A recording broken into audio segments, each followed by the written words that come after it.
What's up, everyone? It's Tim Jansen here. I'm here to give my predictions and bets for UFC Fight Night Ige versus Korean Zombie. For those who don't know me, one of the old guard YouTubers. Used to make UFC prediction videos back in 2008. There was a whole bunch of guys active back then. The MMA analyst, Carsten, Osborne McCarthy. There was a fellow named Chase, Benji, and yeah, a whole bunch of other guys. But it's been a while since I've made a video, but still a big UFC fan. Still follow the sport heavily, and I like to have a punt. So I'm gonna give my predictions and bets for this card. So without further ado, let's get into it. First fight of the card, we have Lara Procopio versus Casey O'Neill. I'm rooting for Casey O'Neill here because she's Australian, even though she was born in Scotland but lives in Australia. So a little bit of a bias there, but I am going to take her in this fight. I see a lot of people, a lot of the other MMA commentators, they're going with Lara Procopio. They're going with her because basically they think she has the striking advantage and she's better on the ground.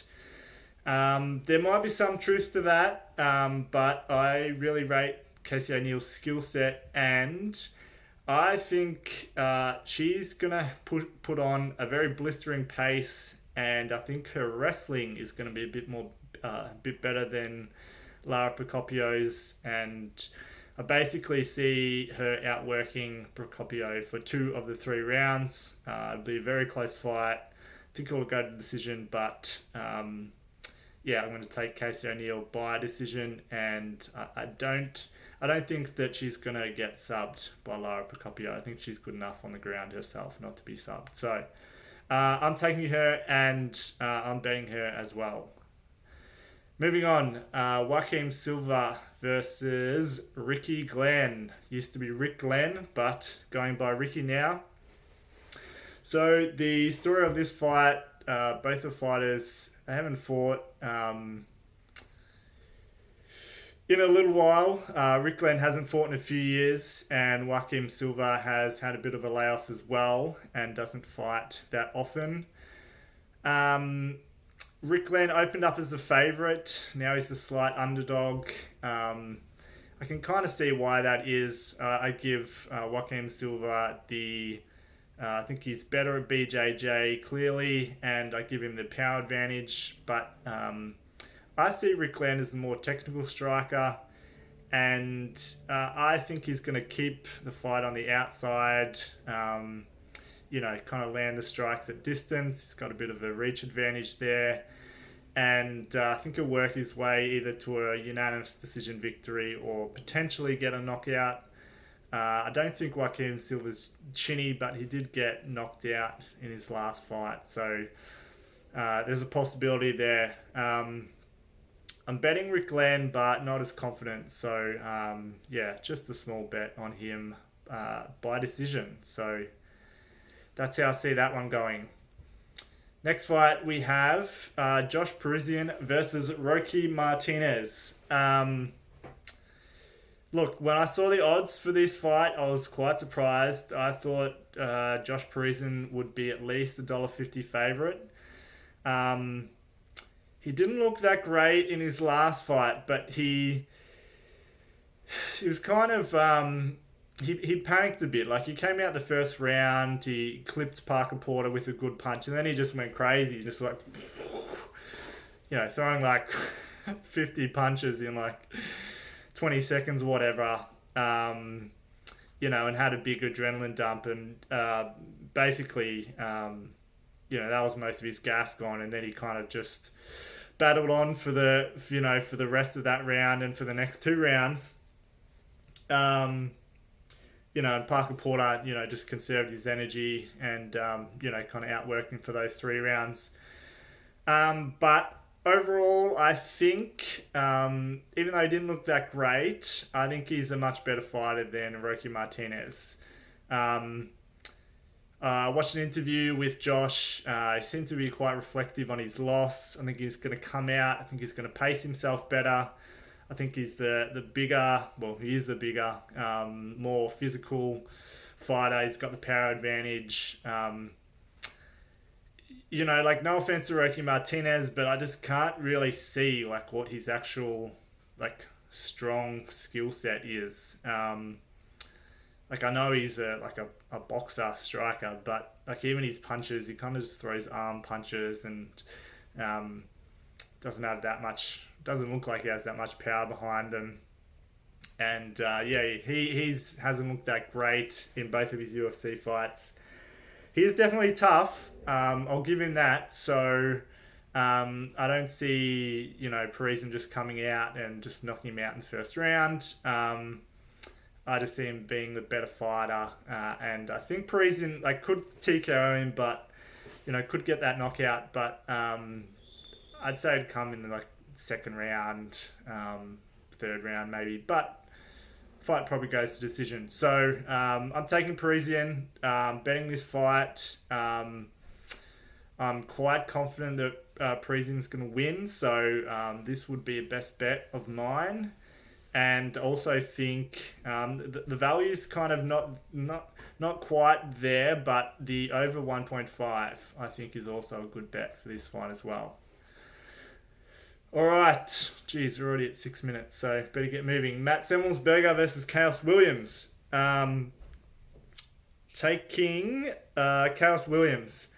Originally, I did the study of the tape for both guys. Thought Semelsberger is in with a chance.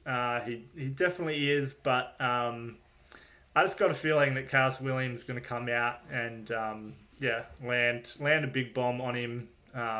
Potentially first round knockout. I just haven't seen enough from Semelsberger yet to be able to back him, and I think Khaos Williams has clearly got the power advantage and has fought better competition. So, picking Khaos Williams, but not betting the fight. Wanted to bet Semelsberger as an underdog, but I'm just not quite sold yet. But I wouldn't hate a bet on him. The value is definitely on his side. Next fight, Virna Jandiroba versus Kanako Murata. Keep this one simple. I think Virna is going to win this one quite comfortably. I bet her as well. Bet her $1.80. I think she's got the advantage in the wrestling, the striking, and the jiu-jitsu. Women's fights have a tendency to be close. This could be a real grind, and potentially Murata could get one of the 3 rounds. But I think Virna's live for a sub, and if she doesn't get a sub, I think she'll win enough of the. I think she'll get Murata down on her back, have enough control time, to basically win 2 of the 3 rounds. So. Taking Virna by decision, and also quite confident in her. So that would be my other best bet. Moving on, Negumereanu. Absolutely butchered that last name, but let's just call him Nick, or Nick N. Versus Aleksa Camur, or Kamer. So look, Nick looked absolutely terrible in his last fight. He lost to Saparov. Didn't look good. Didn't really show he had good striking or grappling. He did show that he was tough to stay in there for 3 rounds. And, Saparov was just blatantly grabbing the cage like every 30 seconds. Should have been docked or even disqualified.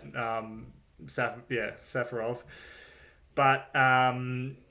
Nick basically didn't really threaten, Saparov with anything throughout the whole fight.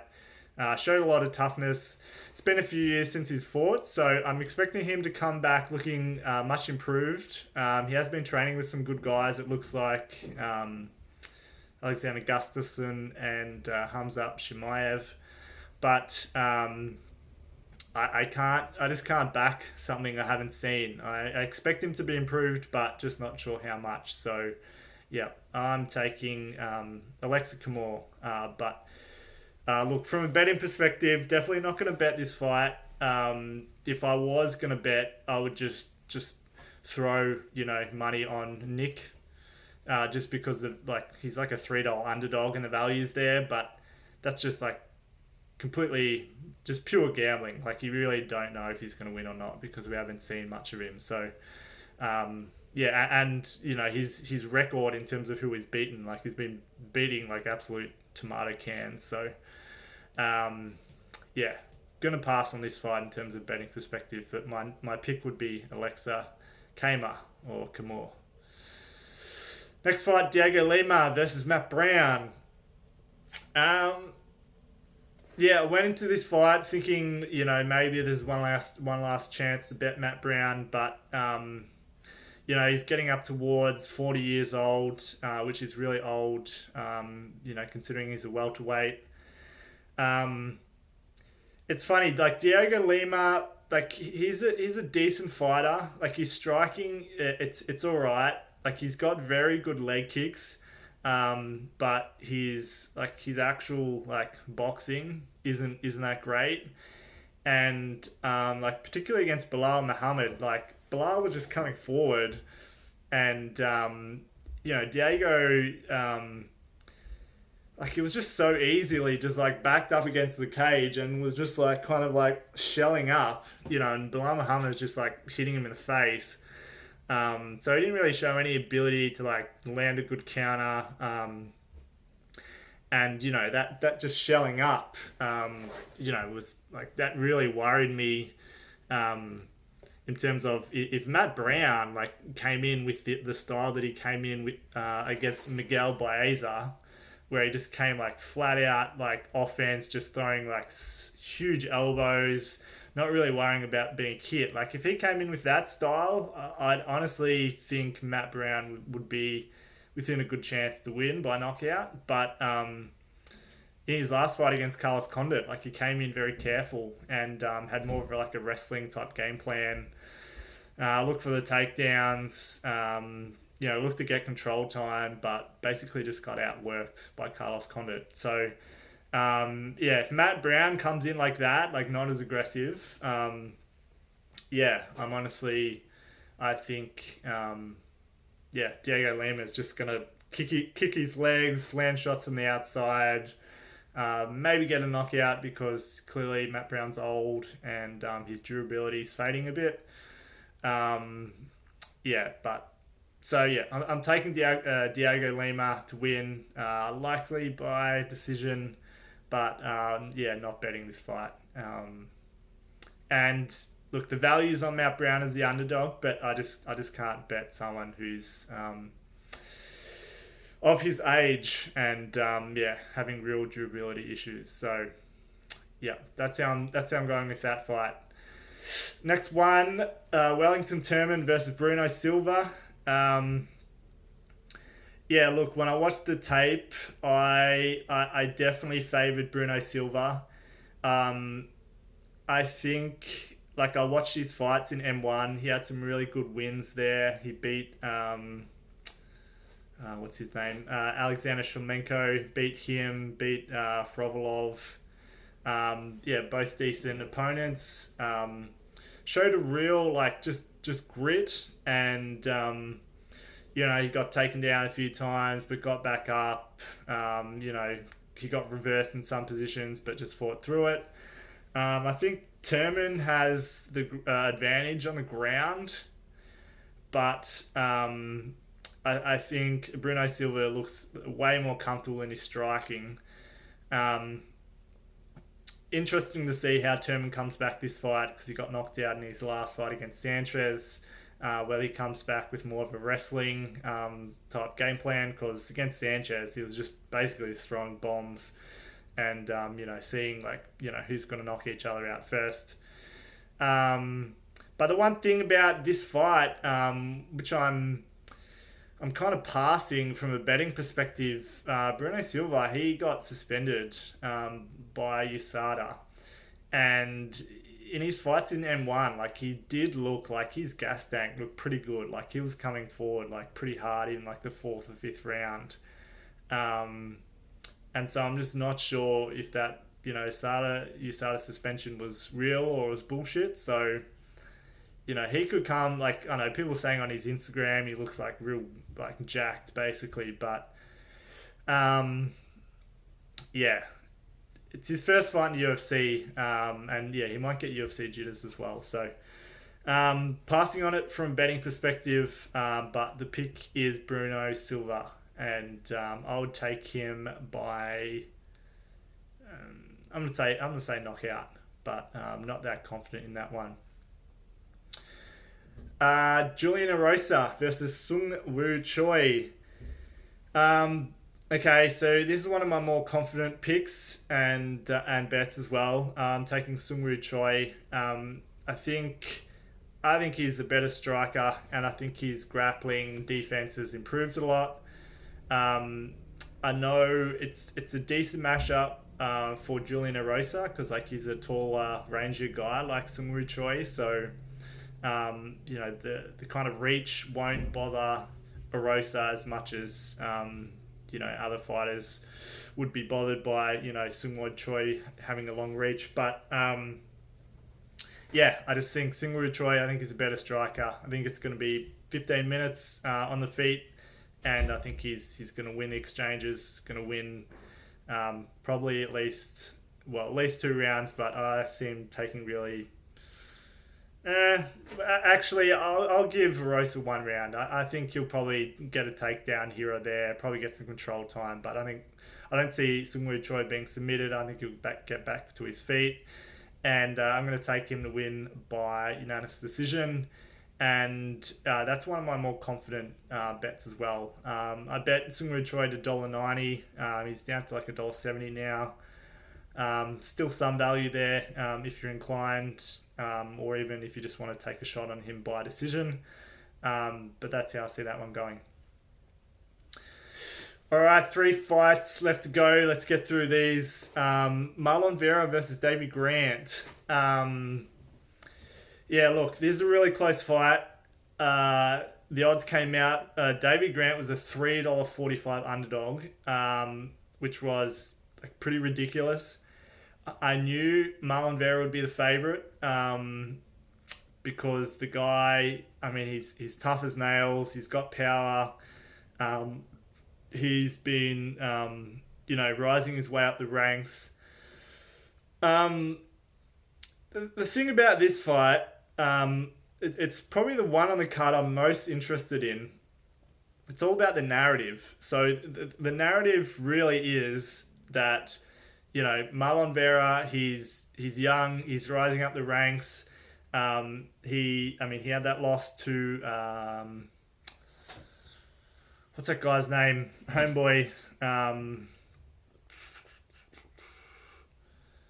Song Yudong. Jeez, took me a while to get there. He had that loss to Song Yudong. I bet on him to win.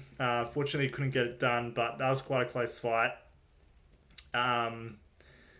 But yeah, clearly the UFC rewarded him with the Sean O'Malley fight. He had a great performance there.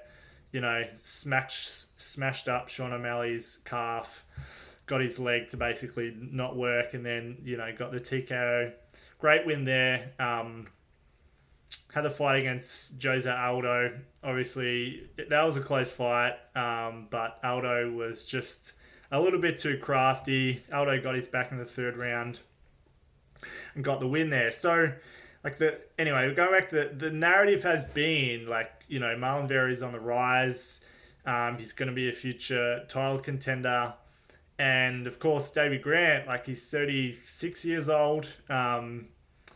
Clearly getting towards the twilight of his career, but Marlon Vera opens up as a big favourite because clearly the rising contender should beat, the kind of old dog. But look, Davey Grant, if you just look at his skill set and how it matches up with Marlon Vera, I think he absolutely can win this fight. I think he's got enough he's probably he's the higher volume striker. So if this fight goes 15 minutes, I think he's very live to win a decision. And although he's got a tendency to get clipped and rocked in his fights. I think his chin is still good, and he hasn't been knocked out, even though he's been wobbled. So, yeah, I really think if David Grant comes in with the same activity, and I know the thing about him is like he's got these really unorthodox like hooks, like he's like kind of throws them like really wide, but they just have a tendency like to get around people's guards and just clip people, or like go like down the middle, like old school like Chuck Liddell style. I think if he gets his game going, I think he can beat Marlon Vera. Yeah, I think Marlon Vera's live for the finish, but yeah, I'm taking David Grant by decision. Yeah, the odds have moved. He started as a $3.45 underdog. Now it's down to like $2.70. Still some value there. Yeah, I'm taking not the biggest bet, but I'm betting David Grant. But yeah, I'm taking him to win. Next fight, Aleksei Oleinik versus Sergey Spivak. Yeah, look, I didn't do heaps of tape study for this fight. I basically just watched their last fights. Look, I think Oleinik, he's he's what, in his 40s now, tough as nails, like had a highly decorated career. You look, the fight's pretty simple. Like if he can get Spivak in a bad position, he'll get the submission. But if he doesn't do that, he's probably going to get knocked out, and it's probably going to happen late first round or early second round. Yeah, look, I think Oleinik, I think he's had a great career, but I think he's basically done at this point. I think Spivak's going to be the more physical fighter, have the strength advantage. So I think he knows what Aleksei's going to do. He's going to come in, he's going to like shoot hard to begin with. I think Spivak's going to be good enough to just basically not get submitted, and then keep the fight standing and basically get the knockout. Spivak by decision is like $7.50. Like they're kind of crazy odds in a way. Like Aleksei Oleinik, like he has gone to decision a few times in his career in fights where people probably didn't think that he would. So there's some value there, but and Spivak's like $1.67 to like win by knockout. That's like you would be dumb to bet it at that value. So I'm taking Spivak, but not betting it. I think it's gonna win. I'm gonna say second round knockout, but he's like $1.40 favorite, so not much value there from a betting perspective. And last fight of the card, Chan Sung Jung versus Dan Ige. The odds opened up at $1.90 each. I think that was very apt. I think like both of these guys clearly very elite level fighters in their division. Korean Zombie's got that really good like blitzing forward, 4-punch combination type style. Even though he got outclassed by Brian Ortega in his last fight, like he still looked pretty decent in moments in that fight. It's just like every time he kind of started to build some momentum, like Ortega just seemed to like clip him with a back elbow or a good punch. But Zombie hung in there and still kind of fought to the bell. So clearly nothing to be embarrassed about there for him with that loss. If he gets his game going, he can trouble anyone basically, like with those blitzes. But I think Dan Ige, I think he's got the power advantage, and you know, the dude moves well and he covers up well and he counters well. So like when people start to flurry on him, like he doesn't just kind of shield up and just let him do it. Like he tends to like, you know, throw good counters, like good counter hooks and whatnot.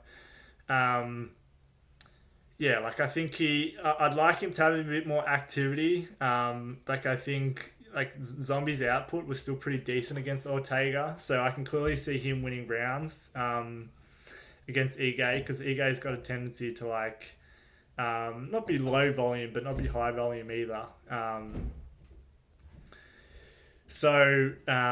Yeah, Korean Zombie's definitely live, but I'm on Dan Ige for this fight, and I think he's got the power, and I think at some stage during one of the 5 rounds he's going to land on Zombie, and I think either knock him out or at least you know, if he knocks him down, he'll win that round, and then I think I see him, you know, winning basically 3 of the 5 rounds if it goes to the decision. So, yeah, close fight. Taking Dan Ige, betting Dan Ige. I wouldn't say it's a best bet because I'm just not as confident, but yeah, I'm taking him to win. There it is, folks. Been a while since I've done a video. Probably wasn't as succinct as I'd like to be, and it's a Friday night. But yeah, those are my predictions for Ige versus Zombie. Catch you all next time. Bye.